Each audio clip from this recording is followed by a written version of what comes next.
Everyone, welcome to another exciting video, another travel blog. তো কিছুদিন আগেই আমরা দিল্লি, আগ্রা, মথুরা, বৃন্দাবন গেছিলাম। সেগুলোর ব্লগ প্রায় শেষ করলাম। অনেকটাই লেটে পোস্ট করতে হয়েছে, কারণ ভয়েস ওভার দিতে অনেকটাই টাইম লেগে গেছে। তো যাই হোক, আজকে যাচ্ছি সুন্দরবন। আমি পুরো রেডি হয়েই ব্লগটা স্টার্ট করলাম, আর এই হলো আজকে আমার আউটফিট।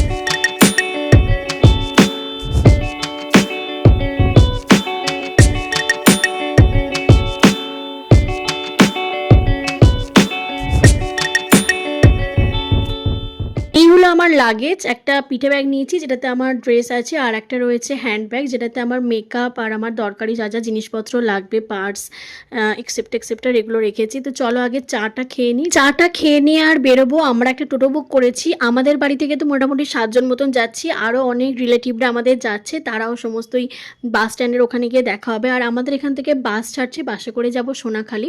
আর এই বাস ছাড়া থেকে পুরো যেটুকু আমরা ঘুরবো সমস্ত কিছু ওই ট্যুর যাদের সাথে যাচ্ছি আমরা, তারাই বুক করে দিয়েছে একদম বাস থেকে। তো চলো এখন বেরোনো যাক। আর আমাদের সাথে কিন্তু গোপসোনাও যাচ্ছে। এই যে সবাই এসে গেছি, আমরা যে কজন যাচ্ছি, আর বাসের জন্য ওয়েট করছি। আমাদের আসতে বলা হয়েছিল সকাল 6:30টায়, বাট বাস এসছে প্রায় 7:30, 1 ঘন্টা লেট।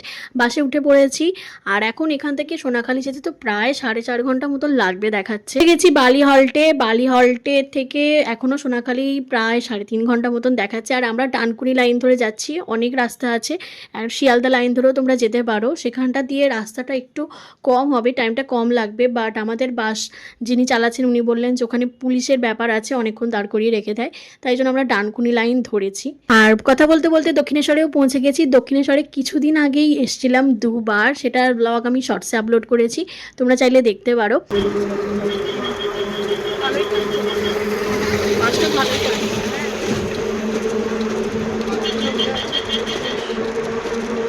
নিউ টাউনে আমরা পৌঁছে গেছি। নিউ টাউন থেকেও এখনও 2.5 ঘন্টা মতন লাগবে।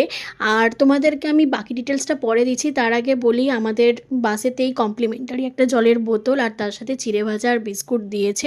আর আজকের ওয়েদার, মানে এই 3 দিনের ওয়েদার দেখাচ্ছে বিশাল বৃষ্টি হবে। আর আমরা যাচ্ছি ইলিশ উৎসবে। বাসটা অনেকটাই লেটে ছেড়েছে, তাই জন্য পৌঁছতেও মনে হচ্ছে লেট হয়ে যাবে। 1 ঘন্টা প্রায় লেটে এসেছে। তারপর আমরা মাঝ রাস্তায় এসে এক জায়গায় দাঁড়ালাম প্রাকৃতিক কাজকর্ম সারার জন্য। এবার তোমাদের আমি সুন্দরবনের একটু ডিটেলসটা দিয়ে দিই। আমরা একটা ট্যুর অ্যান্ড ট্রাভেলসের সাথে যাচ্ছি। তারা টোটালি বাস থেকে একদম 3 দিনের খাওয়া খরচ সমস্ত কিছু, আবার বাসে করে ফেরা, সেগুলো বুক করেছে। তো সব মিলিয়ে আমাদের পড়েছিল 3,600। বাট যারা বাস ছাড়াও এমনি যেতে চায় তাদেরকে প্রথমে শিয়ালদা স্টেশনে পৌঁছতে হবে। শিয়ালদা থেকে ক্যানিং অবধি লোকাল ধরতে হবে। অনেক লোকাল আছে, তবে সকাল সকাল যে লোকালগুলো হয় 7টা বা 6:30টার লোকাল, সেগুলো ধরে পৌঁছতে হবে ক্যানিং থেকে টোটো করে সোনাখালি যাওয়া যায়। হয়তো খুব জোর 50 টাকা কি 60 টাকা মতন নেয়। তো সোনাখালি থেকে তারপর তো বোট আছেই। আর সবারই ট্যুর অ্যান্ড ট্রাভেলসের সাথেই যায়। তো তোমাদের কীরকম কী প্যাকেজ থাকবে সেটা তোমরা কথা বলে নিও। আমাদের বলেই দিয়েছিল, যেহেতু আমাদের যে কজন যাচ্ছি, মানে আমরা 2টো বোট আমাদের আছে, তো 2টো বোটেতে আমরা যে কজন যাচ্ছি সবাই আমাদের এই সাইড থেকেই রয়েছে, তাই জন্য পুরোপুরি বাস বুক করা হয়েছে। প্রায় 52 জন মতন আমরা যাচ্ছি। কথা বলতে বলতে অলরেডি আমরা সোনাখালি পৌঁছে বোটে উঠে পড়েছি। আর বোটে উঠতেই আমাদের হাতে চলে এসেছে ওয়েলকাম ড্রিঙ্কস। তারপর আমাদের নির্ধারিত যে কটা সিট আছে সেখানে আমরা ব্যাগপত্র রেখে তারপর শুরু হয়ে গেল আমাদের সুন্দরবনের সফর। আগেই বলেছি আমাদের আসতে অনেকটা লেট হয়েছে, প্রায় 12:30টার সময় আমার বোটে উঠেছি। তো তারপরেই আমরা বসে বললাম টিফিন করতে। আর খাওয়া দাওয়ার ব্লগ আমি আলাদা একটা শর্টসে পোস্ট করেছি, তো তোমরা সেখান থেকে চেক করে নিও। তারপর আমরা প্রায় ফরেস্ট এরিয়ার কাছেই ঢুকে পড়েছি। আর তারপর চলে এলো হাতে চিকেন পকোড়া। আমি খাওয়া দাওয়ার ডিটেলস অতটা শেয়ার করবো না, কারণ আমি অলরেডি শর্টস পোস্ট করেছি, সেখান থেকে চেক করে নিও। আর এই হলো আমাদের 2টো বোট। আমরা টোটাল 2টো বোটে প্রায় 52 জন মতন যাচ্ছি। তারপর একটু বোটের সামনে এসে বসলাম। আর সমস্ত জায়গার থেকে বোটের সামনেটা বসতে কিন্তু বেশি ভালো লাগে, কারণ পুরোটা দেখা যায় সামনেটা। আমরা এখনো ফরেস্ট এরিয়ায় ঢুকিনি, তার আগে আমাদের প্রথম স্পট এসে গেছে, টুরিস্ট স্পট, সেটা হলো গোসাবাতে। আর গোসাবাতে রয়েছে 2টো টুরিস্ট স্পট, একটা হলো বেকন বাংলো আর একটা হলো হ্যামিল্টন বাংলো। বেকন বাংলোতে যেটা রবীন্দ্রনাথ একদিনের জন্য থেকেছিলেন সেটা, আর হ্যামিল্টন বাংলো তো আছেই। আমরা তো বোটে ওঠার পরেই এক পশলা বৃষ্টি হয়ে গিয়েছে, তাই পুরো জলে জল হয়ে গিয়েছে। আর বেকন বাংলোতে ঢোকার জন্য টিকিট আছে, সেটা হলো 10 টাকা করে পার হেড। এরপর টিকিট কেটে ঢুকে পড়লাম বেকন বাংলোতে। সত্যি বলতে এই বাংলোটা বাংলোটা খুব সুন্দর করে বাইরেটা সাজানো আছে, বাট মেন বাংলো যেটা সেটা অলরেডি তো ভেঙে ভেঙে গেছেই। তার মধ্যে রবীন্দ্রনাথ ঠাকুরের একটা ফটোও নেই, যার জন্য এত বিখ্যাত হয়েছে। তো যাই হোক, বাংলোটা দেখে আমরা বেরিয়ে এলাম।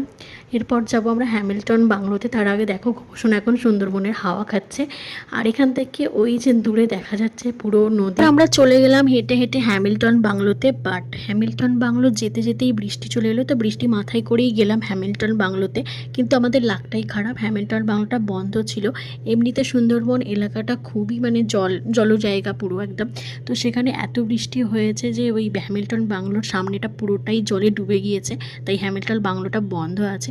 তো হতাশ হয়ে চলে এলাম একদম বোটে এসেই মোটামুটি 2:30 মতন বেজে গিয়েছিল, তাই জন্য আমাদের লাঞ্চের ব্যবস্থাও দেখলাম হয়ে গিয়েছে। খাওয়া দাওয়ার ভিডিও আমি অলরেডি শর্টসে আপলোড করেছি, তো সেখান থেকে চেক করে নিও। আর এখন বাজে মোটামুটি 3:45 মতন। আমরা গোসাবাতে দাঁড়িয়ে এই লাঞ্চটা কমপ্লিট করলাম সবাই মিলে। তো এবার বেরোবো। আর সুন্দরবন এসেছি ঠিকই, বাট এখন তো ইলিশ উৎসব চলছে, তার সাথে চলছে বর্ষাকাল, প্রায়ই বৃষ্টি আসছে, তো সেরমভাবে ভালো করে তো নামা যাচ্ছে না। আর আজকের মতো এই দুটোই আমাদের সাইট সিন ছিল।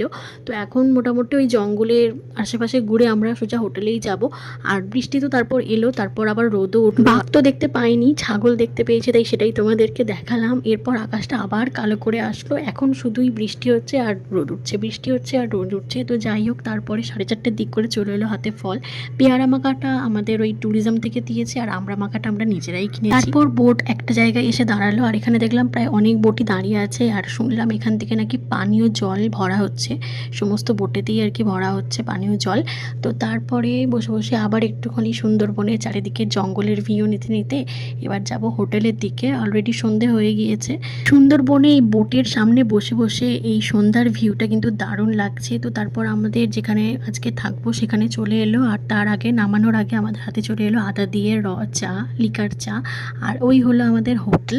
আর এখানে দেখো কাকুটাই অন্ধকারে মাছ ধরছে আলো জেলে, ফোনের আলো। তারপর চলে এলাম আমাদের রুমে। রুমটা বেশ বড়, প্রায় 4 জন মতন শুতে পারবে। 2খানা বেড আছে, ডাবল বেড, আর 2খানা আছে। তার সাথে বাথরুমটাও যথেষ্ট পরিষ্কার। তার সাথে রয়েছে একটা টেবিল, সেন্টার টেবিল, তার সাথে রয়েছে আয়না আর একটা বড় টেবিল আছে।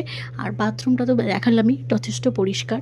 তারপর আমরা সবাই মিলে বসে বসে একটু তাস খেলছিলাম, আর তাস খেলতে খেলতে চলে এলো আমাদের আজকে টিফিন এগ চাউমিন খেয়ে নিয়ে তারপর আবার বসে বসে একটু তাসই খেলছিলাম। অ্যান্ড দেন ডাক পড়লো ঝুমুর নাচের জন্য। তো ঝুমুর নাচের জন্য সবাই এসছে দেখলাম, তো সেখানেই গেলাম, একটু ঝুমুর নাচ দেখলাম।